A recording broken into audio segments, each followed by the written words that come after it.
السلام علیکم ورحمۃ اللہ وبرکاتہ۔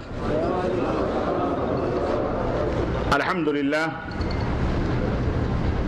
نحمده ونستعینه ونستغفره ونؤمن به ونتوکل علیہ ونعوذ باللہ من شرور انفسنا ومن سیئات اعمالنا من يهده الله فلا مضل له ومن يضلل فلا هادي له واشهد ان لا اله الا الله واشهد ان محمدا عبده ورسوله اما بعد فإن خير الحديث كتاب الله وخير الهدي هدي محمد صلى الله عليه وسلم وشر الأمور محدثاتها وكل محدثة بدعة وكل بدعة ضلالة وكل ضلالة في النار۔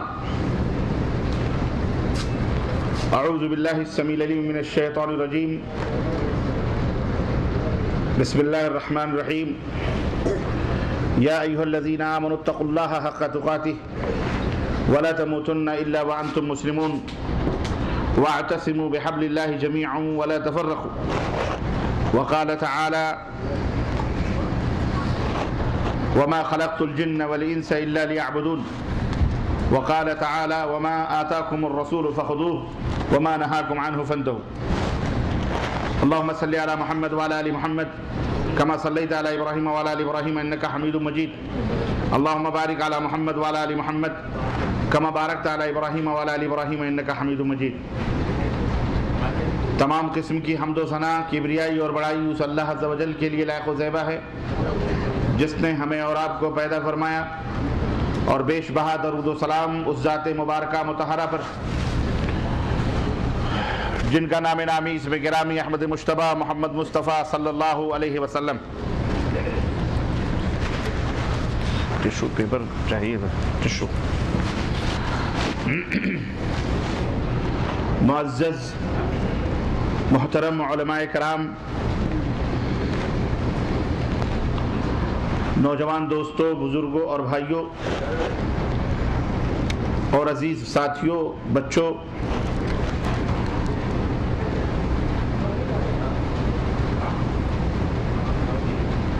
آج بتاریخ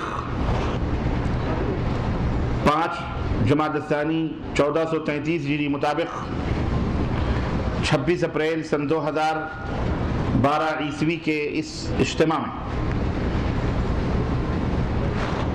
جو المکتب التعاونی للدعوت والارشاد وتوعیة الجالیات بطحا کے زیر اہتمام اس حال میں منعقد ہو رہا ہے، اس میں جس موضوع پر آپ حضرات کی خدمت میں کچھ گزارشات لے کر کے حاضر ہوا ہوں اور کچھ باتیں عرض کرنی ہیں، وہ موضوع ہے مقام توحید و رسالت۔ توحید و رسالت کا مقام کیا ہے، رتبہ کیا ہے، اہمیت کیا ہے، قرآن و سنت کی روشنی میں یا آپ حضرات کی خدمت میں چند باتیں رکھی جائیں گی۔ اس کے بعد سوال و جواب کا سلسلہ شروع ہوگا۔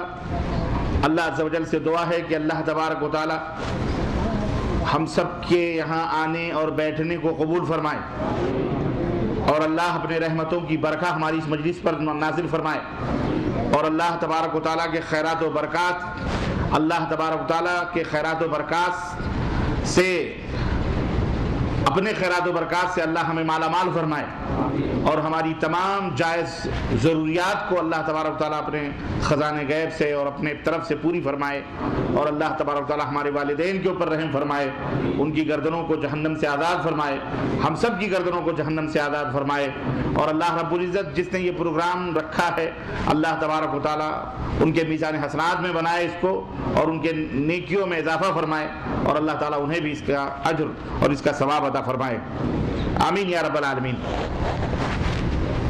تقریباً 23 جنوری سن 2010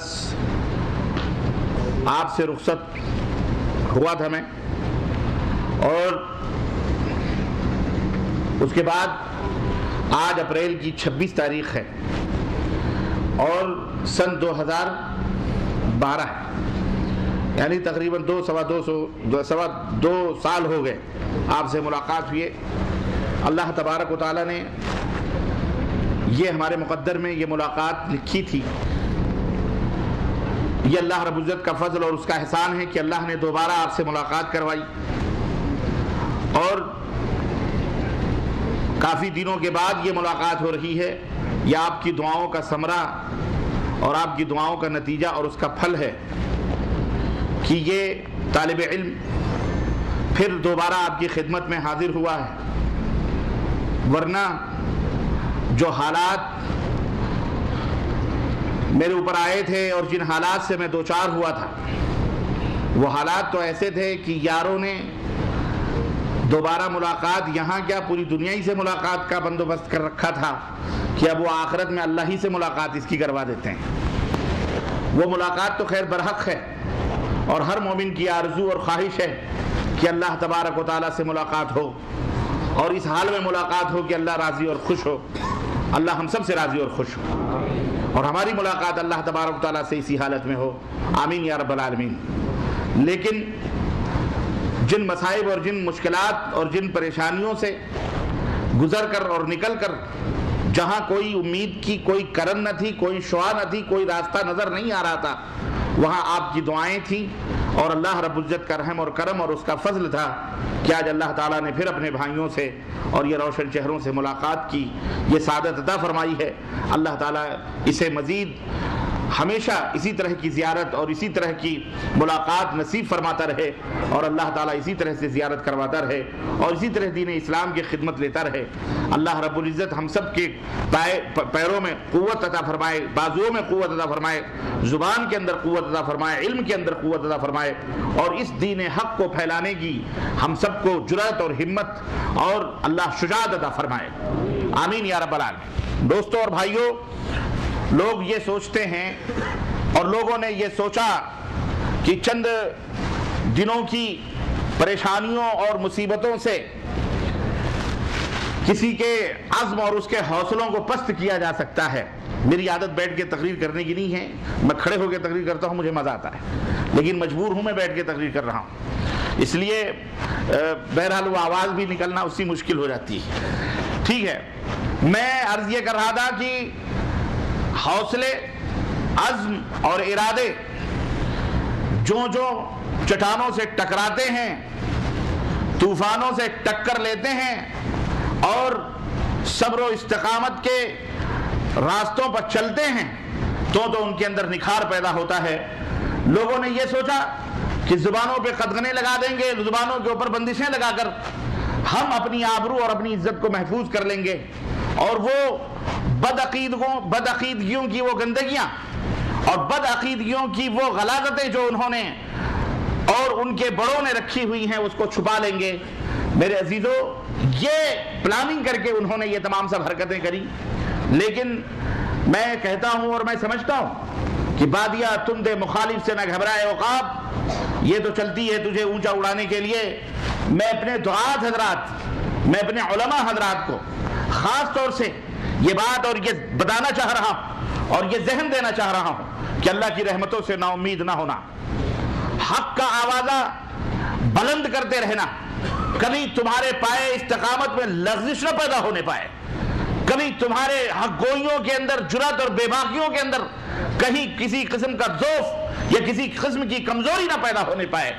یاد رکھو، جب دنیا کی تمام روشنیاں گل ہو جاتی ہیں اور دنیا سے تمام علائق اور تعلقات ختم ہو جاتے ہیں، جہاں دنیا سے تمام امیدیں اور آرزویں ختم ہو جاتی ہیں، جہاں بندہ دنیا سے نا امید ہو جاتا ہے، اس وقت اللہ تبارک و تعالیٰ کے کرشمے اور اللہ تبارک و تعالیٰ کے رحمتوں اور اس کی نصرتوں اور اس کی مددوں کی روشنیاں اسے رہنمائی کرتی ہیں، اور تاریکیاں اپنا بوریا بستر سمیٹ کر ختم ہوتی ہیں، اور آسانیاں ہی آسانیاں زندگی کے اندر پیدا ہوتی ہیں۔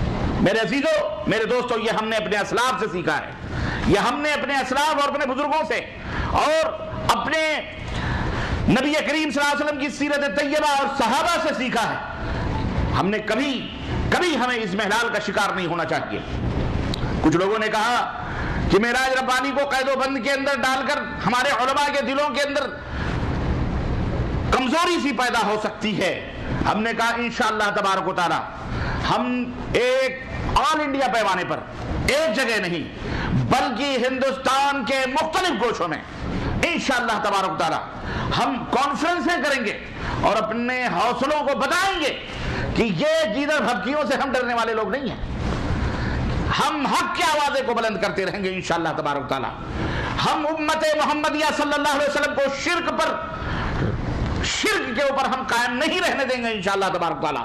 ہم ان کے لیے پیار اور محبت کے دریا بہا کر, ہم خود مار کھا کر, ان کی گالیاں برداشت کر کے ہم انہیں نصیحتیں کرتے رہیں گے, انہیں سمجھاتے رہیں گے, انہیں ہم راہ ہدایت کی طرف دعوت دیتے رہیں گے.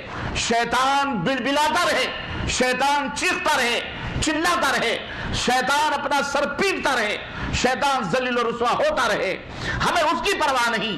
ہمیں پیارے نبی حضرت محمد رسول اللہ صلی اللہ علیہ وسلم کی یہ امت پیاری, ہمیں وہ بھولے بھالے مسلمان پیارے ہیں جنہوں نے شرک اور کفر کو اسلام سمجھ رکھا ہے. اور یہ بدباطن بدقباش قسم کے شیطانی صفت کے برے علماء جو ہمارے ملکوں کے اندر دندناتے پھرتے ہیں, یہ عوام الناس کے مزاجوں اور ان کے جذبات سے کھیلتے ہیں, یہ انہیں گمراہ کرتے ہیں. کس کے نام پر؟ ان کی کوئی حیثیت نہیں. وہ مرے ہوئے لوگوں کا نام لے کر کے کہ جناب علی یہ بزرگوں کی توہین کرتے ہیں, جناب علی یہ جو ہے اولیاء اللہ کی گستاخی کرتے ہیں, جناب علی یہ جو ہے بزرگان صالحین کی کو نہیں مانتے, یہ اماموں کو نہیں مانتے. استغفر اللہ.